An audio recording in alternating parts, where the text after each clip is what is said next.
जय हिंद दोस्तों, स्वागत है आपका आज के इस वीडियो में। आज के इस वीडियो में बात करने वाले हम डुप्ले के बारे में।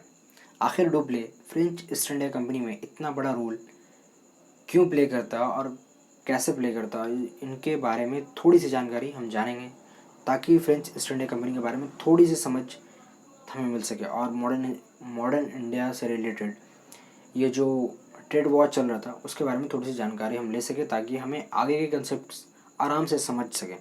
ठीक है, तो शुरुआत करते हैं। सबसे पहले हम उनके अर्ली लाइफ से। बेसिकली इनका जो पूरा नाम था फ्रांसिस जोसेफ डुप्ले। इनके अर्ली लाइफ की अगर हम बात करें तो ये बेसिकली 1697 ईस्वी में इनका जन्म हुआ, और ये बेसिकली एक बड़े डायरेक्टर जनरल के बेटे थे, जिस वजह से 1720 ईस्वी में उन्हें पौंडीचेरी में नौकरी मिल गई। पौंडीचेरी में वो नौकरी करते हुए काफ़ी धन कमा चुके थे और इसके अलावा कुछ और ज़्यादा एक्स्ट्रा करना चाहते थे। इसके बाद फिर क्या हुआ कि फ्रेंच ईस्ट इंडिया कंपनी में उन्हें नौकरी मिली, जो कि बेसिकली 1726 ईस्वी के आसपास मिली, 1720 में ही मिली थी। उसके बाद फिर क्या हुआ, 1726 ईस्वी में उनके ऊपर एक केस लगा।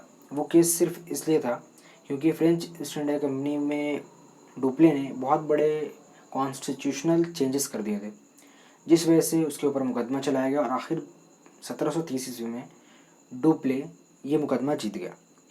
तब चूंकि वो मुकदमा जीत गया, जिसकी वजह से फ्रेंच ईस्ट इंडिया कंपनी को क्या हुआ, चंद्रनगर का डुप्ले को गवर्नर बनाना पड़ा। जब वो चंद्रनगर का गवर्नर बना, उसके बाद फिर जिस तरह से उसने अपनी कैपेबिलिटी और एबिलिटी को उजागर किया था, और जिस तरह से फ्रेंच ईस्ट इंडिया कंपनी को ये प्रूव किया था कि he can do what ever he wants, तो इस तरह से चंद्रनगर का गवर्नर बनने से लेकर के 1741 ईस्वी में डायरेक्टर जनरल उसे बना दिया गया, और बेसिकली नवाबों के मुग़लों के द्वारा उसे नवाब का भी दर्जा दे दिया गया। ये तो उनके अर्ली लाइफ के बारे में हम देख लिए। अब हम देखते हैं एज एन एडमिनिस्ट्रेटर के रूप में, यानी प्रशासक के रूप में।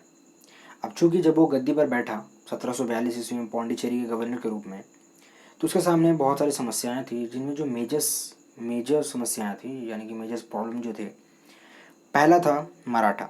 अब चूंकि मराठा जिस तरह से मुग़लों को खा चुके थे और वो जिस तरह से अपने क्षेत्र पर कब्ज़ा कर चुके थे, और वो चाहते थे कि और भी क्षेत्रों पर कब्ज़ा करें। चूँकि उनके हाथों में महाराष्ट्र था, तो वो चाहते थे कि उनका दक्षिण की तरफ भी उनका आधिपत्य स्थापित हो सके। तो पहला तो मराठा हो गया। दूसरे कर्नाटका। अब चूँकि कर्नाटका में इनकी पौंडीचेरी आती थी। अब चूँकि कर्नाटका में अनवरुद्दीन, चंदा साहब, और हैदराबाद में आपको पता ही है चंदा साहब अनवरुद्दीन, जो कि कर्नाटक के उत्तराधिकार के लिए लड़ रहे थे।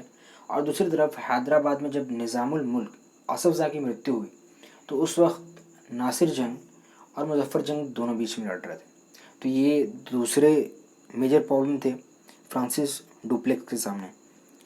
तीसरा था कि जिस तरह से एक्सपेंसेस बढ़ रहे थे, उस चीज़ को इसने क्या किया, इन सारे प्रॉब्लम्स को फेस करने के लिए उसने जो भी एक्सपेंडिचर थे उसे कट करने की शुरुआत कर दी। जैसे कि बहुत सारे जो फालतू खर्चे होते थे, उन उन चीज़ों को खर्चे कम किए। दूसरी तरफ जो उन खर्चों से बचाए हुए पैसे को उसने आर्मी यानी डिफेंस के ऊपर लगाए, नौसैनिक शक्ति को बढ़ाने की कोशिश की।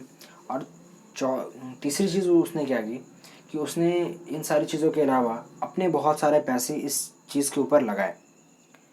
अब हम बात करते हैं डिप्लोमेट के रूप में। ठीक है, तो कर्नाटका हैदराबाद की, जैसे मैंने आपको बताया, कर्नाटका में अनवरुद्दीन और दूसरी तरफ चंदा साहब उत्तराधिकारी के लड़ रहे थे। फिर दूसरी तरफ हैदराबाद में नासिर जंग और मुजफ्फर जंग उत्तराधिकार के लड़ रहे थे। और इन सारी चीज़ों के बीच इन्होंने बहुत अच्छे से फ़ायदा उठाया इन सारी चीज़ों का, क्योंकि इन्हें कूटनीति यानी कि डिप्लोमेसी आती थी, जिस वजह से ये फ्रेंच ईस्ट इंडिया कंपनी में इनका रोल बहुत ही इम्पोर्टेंट माना जाता है। दूसरा हम देखेंगे मद्रास। अब चूंकि मद्रास के ऊपर ये कब्ज़ा करना चाहते थे, तो जैसा कि हम सभी जानते हैं मद्रास के ऊपर अंग्रेज़ों का नियंत्रण हुआ करता था। तो इस टाइम पे क्या हुआ कि इसने कर्नाटका के नवाब और हैदराबाद के नवाब, इन दोनों से ये कहा कि युद्ध नहीं होना चाहिए। और जो मद्रास के गवर्नर थे, अंग्रेज़ मॉस नाम था उनका, तो उन्हें भी यही कहा गया कि युद्ध ना होने दिया जाए। और इन्होंने क्या किया, डुप्ले ने, ये मॉरिशस के राजा के पास गया और उन्होंने मॉरिशस के राजा ने मदद की और मद्रास डुप्ले के पास आ गया।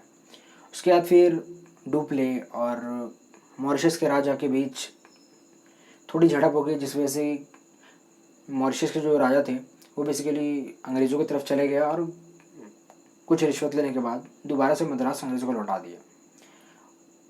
ये उनकी कूटनीति थी। उसके बावजूद फिर उन्होंने क्या किया, सेंट होम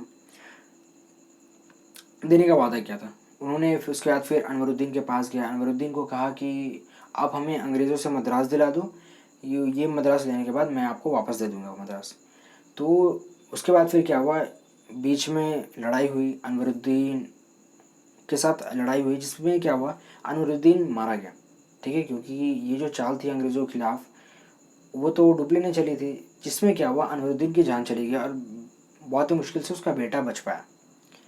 तो अब चूँकि सेंट होम में अनवरुद्दीन की जान जा चुकी थी, तो जिस वजह से सबसे पहले तो इसने जो प्रॉमिस किए थे वो चीज़, ये प्रॉमिस इसने निभाई नहीं। ठीक है, और अड्यार में, वॉर ऑफ अड्यार में इसकी मृत्यु भी हो गई अनवरुद्दीन की। अब इसके अलावा हम बात करते हैं, ये तो हमने उनके अर्ली लाइफ के बारे में देखा, क्योंकि जिस चीज़ के बारे में हम बहुत ज़्यादा डेप्थ में जा रहे थे, जो कि एंग्लो कनाडा वॉर से रिलेटेड है, तो वो मैं अगली वीडियो में डिस्कस कर ही चुका हूँ। तो अब हम देखते हैं इस टॉपिक पे, गेट टू द पॉइंट पे आ जाते हैं। इसमें देखते हैं कि आखिर इतने अच्छे डिप्लोमेट और इतने अच्छे एडमिनिस्ट्रेटर होने के बावजूद वो फेल क्यों हुए। तो पहले चीज़ जो थी वो थी ऑप्टिमिस्टिक, यानी कि ये बहुत ज़्यादा आशावादी थे।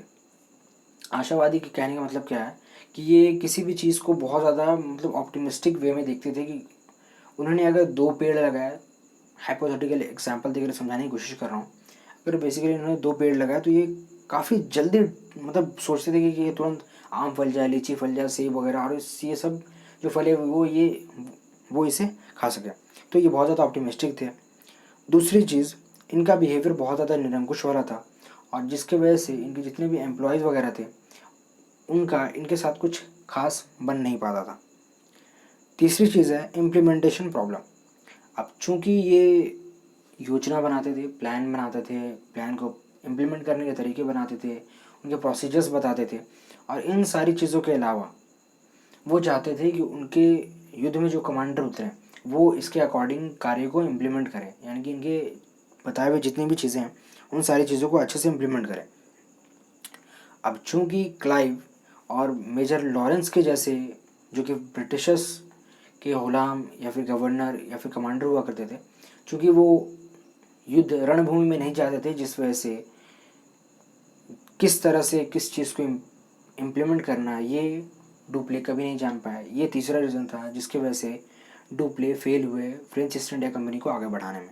उसके बावजूद इन्होंने फ्रेंच ईस्ट इंडिया कंपनी को जिस मुकाम पर लेकर गए थे, काबिल तारीफ़ है। तो आज के वीडियो में बस इतना ही था। अगर वीडियो आपको अच्छा लगा तो प्लीज़ लाइक करें, कमेंट करें, दोस्तों के साथ शेयर करें, और अगर आप इस चैनल पर नए हैं तो प्लीज़ इस चैनल को सब्सक्राइब जरूर कर लें। तब तक के लिए जय हिंद, वंदे मातरम।